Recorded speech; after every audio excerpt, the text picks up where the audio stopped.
Frères et sœurs bien-aimés, bonjour, nous sommes aujourd'hui le vendredi 24 avril et comme vous pouvez le constater, je me suis placé aujourd'hui devant le portail d'entrée de l'église, le portail d'entrée côté rue de Kronstadt.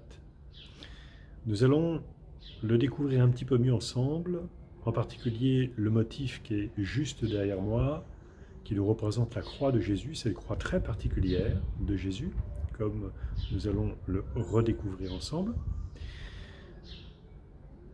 Et j'ai pensé le faire parce que finalement, un certain nombre d'entre vous entrent dans l'église par le 27 rue d'Andig et ressortent par là, et passent très peu souvent par le 38. Alors, peut-être que vous ne connaissez pas bien ce portail, et puis peut-être que ceux qui rentrent ordinairement par le 38 n'ont pas toujours pris le temps de contempler les motifs qui se trouvent sur ce portail. Mais au préalable, je voudrais vous donner quelques nouvelles du Père Lucien qui sont plutôt bonnes, même très bonnes, puisque hier le médecin nous a appelés pour nous dire qu'il était bien conscient, que son état de conscience et neuropsychologique était très bon. Il était indépendant au plan maintenant de la respiration. Bien sûr, les reins ne fonctionnent pas toujours normalement, mais il y a bon espoir que ça reparte, qu'il refonctionne normalement. Et puis après, le frère Jean-Marc Miel a pu l'appeler au téléphone. Il était bien présent. Il demande à s'informer de ce que nous vivons. Il a demandé à avoir un téléphone et puis un ou deux bouquins. Donc c'est plutôt très bon signe. Donc nous continuons d'une part à rendre grâce pour cet état de santé qui est quand même bien meilleur. Et puis nous continuons à demander au Seigneur sa guérison totale et définitive. Voilà pour les nouvelles de la santé du Père Lucien. Aujourd'hui, donc vendredi, j'ai voulu me mettre devant ce portail d'entrée et en particulier devant la croix de Jésus, parce qu'il m'est venu cette pensée qu'en ces temps où nous vivons, il y a bien des choses qui passent, bien des choses secondaires qui sont remises en cause, mais il y a une chose essentielle qui demeure. C'est l'amour que Jésus nous a témoigné sur la croix. Certains d'entre vous connaissent sans doute cet adage que l'on trouve sur certains cadrans solaires très anciens, cet adage en latin qui dit Stat crux dum volvitur orbis. Stat crux dum volvitur orbis. La croix demeure lorsque la Terre tourne. Oui, la Terre tourne autour du Soleil, et c'est ce que le cadran solaire manifeste, mais la croix, elle demeure. Elle demeure stable. Il y a ce qui est nécessaire et ce qui est contingent, il y a ce qui est essentiel et puis ce qui est accidentel. Et en ces temps où nous sommes, nous retrouvons justement davantage, nous avons en tout cas la possibilité de retrouver davantage ce qui est essentiel et puis ce qui ne l'est pas. Il y a bien des choses qui sont remises en cause dans notre mode de vie, dans la société où nous sommes, et puis il y a des choses qui demeurent. Et en particulier, ce qui demeure, c'est ce que nous redécouvrons par le soin que nous portons aux plus vulnérables, aux plus pauvres, aux malades, aux agonisants. Et les applaudissements qui chaque soir crépitent en France manifestent bien qu'on est particulièrement attentif à cette réalité essentielle. Oui, l'amour que l'on porte aux plus vulnérables.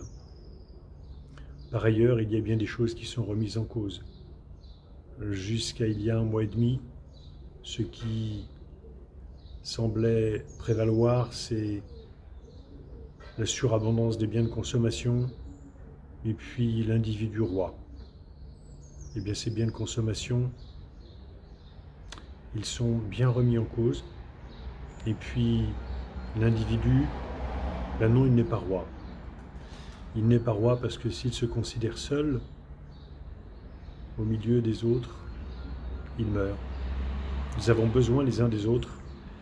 Nous avons besoin les uns des autres pour grandir et constituer la communauté humaine, la communauté familiale, la communauté nationale.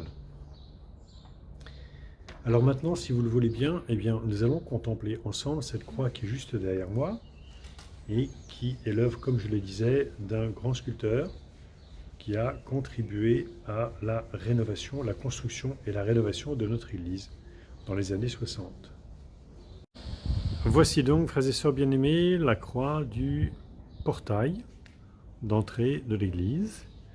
La croix qui est sculptée sur le ventail droit de l'Église, puisque sur le ventail gauche, ce qui est sculpté, c'est la représentation de Notre-Dame de la Salette, que nous découvrirons un autre jour.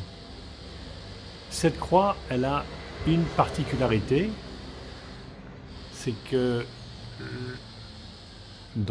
sur chacune des mains de Jésus crucifié sont représentés deux instruments de la passion de Jésus.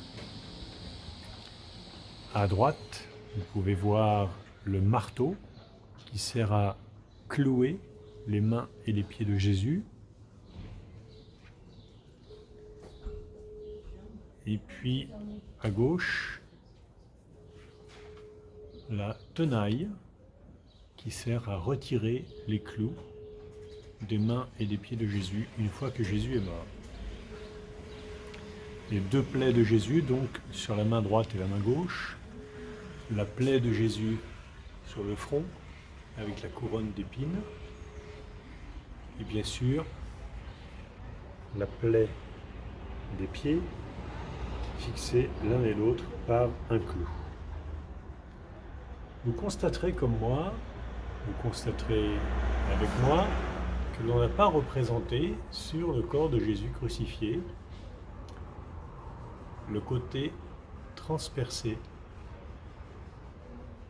Sans doute que le sculpteur a voulu nous représenter Jésus mourant sur la croix.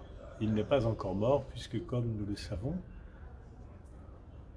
le côté transpercé, le côté de Jésus a été transpercé une fois Jésus mort, le soldat romain faisant ce geste pour s'assurer que Jésus était bien mort.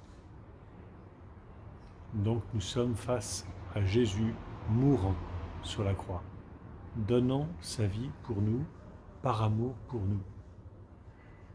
C'est cela qui demeure.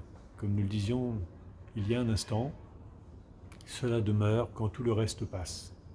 La seule chose qui demeure, c'est l'amour de Jésus et notre amour uni à celui de Jésus.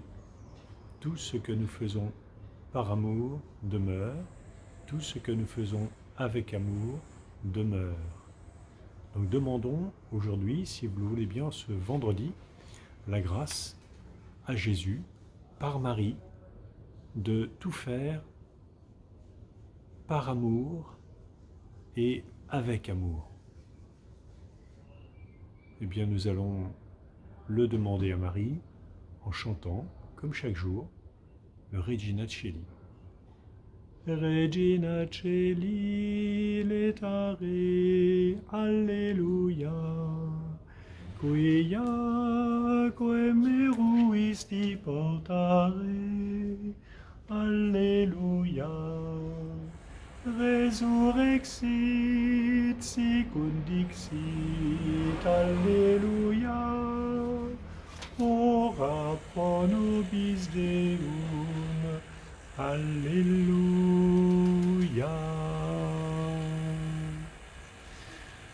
Bon appétit, frères et sœurs, et haut les cœurs, et vive la joie, toujours